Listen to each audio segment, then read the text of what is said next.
Clip number 904۔ اس clip میں قرآن پاک کی سورہ مومنون کا تعارف، آیت نمبر 1 کی تلاوت، ترجمہ اور تفسیر قرآن صراط الجنان سماعت فرمائیں گے۔ سورۃ المومنون، سورہ مومنون کا تعارف۔ مقام نزول، سورہ مومنون مکہ مکرمہ میں نازل ہوئی ہے۔ رکوع اور آیات کی تعداد، اس میں 6 رکوع اور 118 آیتیں ہیں۔ مومنون نام رکھنے کی وجہ، اس سورت کی ابتدا میں مومنوں کی کامیابی، ان کے اوصاف اور آخرت میں ان کی جزا بیان کی گئی ہے۔ اس مناسبت سے سورت کا نام سورہ مومنون رکھا گیا ہے۔ سورہ مومنون کی فضیلت حضرت یزید بن بابنوس رضی اللہ تعالی عنہ سے مروی ہے کہ ہم نے حضرت عائشہ صدیقہ رضی اللہ تعالی عنہا سے عرض کی، اے ام المومنین رضی اللہ تعالی عنہا، حضور پرنور علیہ الصلوۃ والسلام کے اخلاق کیسے تھے؟ ارشاد فرمایا، حضور اقدس علیہ الصلوۃ والسلام کا خلق قرآن تھا۔ پھر فرمایا، تم سورہ مومنون پڑھتے ہو تو پڑھو۔ چنانچہ انہوں نے قد افلح المؤمنون سے لے کر 10 آیتیں پڑھی تو حضرت عائشہ صدیقہ رضی اللہ تعالی عنہا نے فرمایا،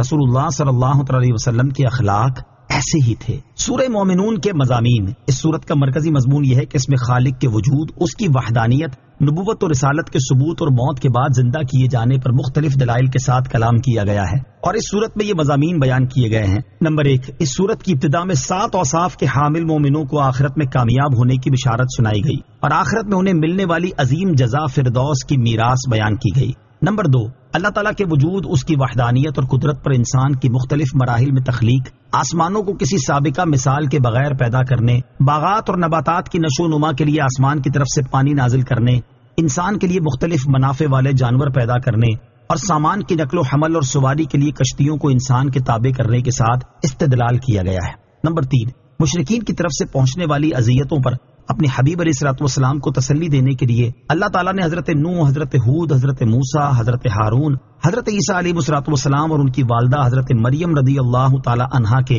واقعات بیان فرمائے۔ نمبر 4، دین اسلام قبول کرنے سے تکبر کرنے پر نیز اللہ تعالیٰ کے حبیب علیہ الصلوۃ والسلام کی طرف جنون اور جادوگر ہونے وغیرہ کی نسبت کرنے پر اور سید المرسلین صلی اللہ علیہ وسلم کی رسالت پر ایمان نہ لانے کی وجہ سے کفار مکہ کو سرزنش کی گئی اور عذاب کی وعید سنائی گئی اور انہیں قیامت کے دن پہنچنے والے عذاب اور سختی کی خبر دی گئی اور ان کے سامنے مرنے کے بعد دوبارہ زندہ کیے جانے پر مختلف دلائل پیش کیے گئے۔ نمبر 5، انہی آیات کے ضمن میں انسان پر کی گئی نعمتوں کے ذریعے اسے نصیحت کی گئی اور مرنے کے بعد دوبارہ زندہ ہونے کا انکار کرنے، اللہ تعالیٰ کی طرف اولاد کی نسبت کرنے اور اللہ تعالیٰ کے شریک ٹھہرانے کا شدید رد کیا گیا۔ نمبر 6، حساب کے وقت کی شدتیں اور ہولناکیاں بیان کی گئیں۔ نمبر 7، قیامت کے دن لوگوں کو سعادت مند اور بدبخت 2 گروہوں میں تقسیم کر دیے جانے کا ذکر کیا گیا۔ نمبر 8، اس دن نسب کے فائدہ مند نہ ہونے کو بیان کیا گیا اور کفار کی دنیا کی طرف لوٹ جانے اور نیک اعمال بجا لانے کی تمنا بیان کی گئی۔ نمبر 9، مسلمانوں پر ہنسنے اور ان کا مذاق اڑانے پر کفار کو سرزنش کی گئی اور ان سے دنیا میں ٹھہرنے کی مدت کے بارے میں سوال کیا گیا۔ نمبر 10، بتوں کی پوجا کرنے والوں کو خسارے اور نیک اعمال کرنے والے اہل ایمان کی نجات اور ان پر اللہ تعالیٰ کی رحمت و مغفرت کا ذکر کیا گیا۔ سورہ حج کے ساتھ مناسبت، سورہ مومنون کی اپنے سے ماقبل سورت حج کے ساتھ مناسبت یہ ہے کہ سورہ حج کے آخر میں مسلمانوں کو اخروی کامیابی حاصل ہونے کی امید پر اچھے اعمال کرنے کا حکم دیا گیا اور سورہ مومنون کی ابتدا میں وہ اچھے کام بتا دیے گئے جن سے مسلمان اخروی کامیابی حاصل کر سکتے ہیں۔ بسم اللہ الرحمن الرحیم، ترجمہ، اللہ کے نام سے شروع جو نہایت مہربان رحمت والا ہے۔ قد افلح المؤمنون، ترجمہ، بے شک ایمان والے کامیاب ہو گئے۔ قد افلح،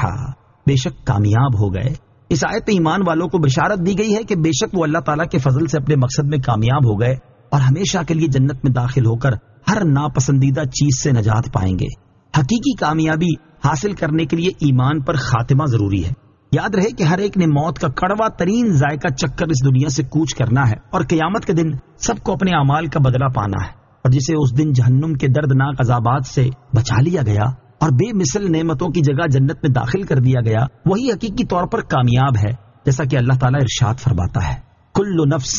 ذائقۃ الموت وانما توفون اجورکم یوم القیامہ فمن زحزح عن النار وادخل الجنۃ فقد فاز۔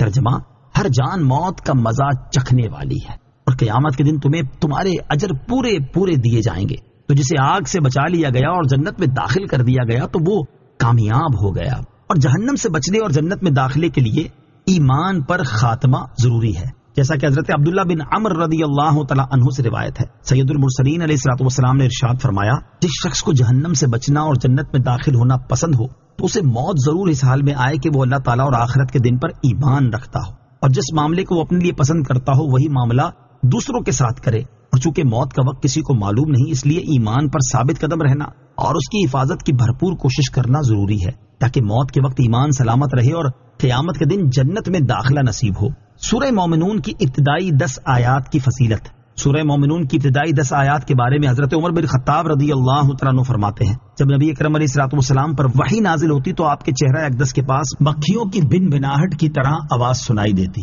ایک دن وحی نازل ہوئی تو ہم کچھ دیر ٹھہرے رہے، جب یہ کیفیت ختم ہوئی تو آپ علیہ الصلوۃ والسلام نے قبلہ رخ ہو کر ہاتھ اٹھائے اور یہ دعا مانگی، اے اللہ عز و جل ہمیں زیادہ عطا کرنا اور کمی نہ کرنا، ہمیں عزت دینا اور ذلیل نہ کرنا، ہمیں عطا فرمانا اور محروم نہ رکھنا، ہمیں چن لے اور ہم پر کسی دوسرے کو نہ چن، اے اللہ عز و جل ہمیں راضی فرما اور ہم سے راضی ہو جا۔ اس کے بعد ارشاد فرمایا، مجھ پر 10 آیات نازل ہوئی ہیں، جس نے ان مذکورہ باتوں کو اپنایا وہ جنت میں داخل ہوگا۔ پھر آپ علیہ الصلوۃ والسلام نے قد افلح المؤمنون سے لے کر 10ویں آیت کے آخر تک پڑھا۔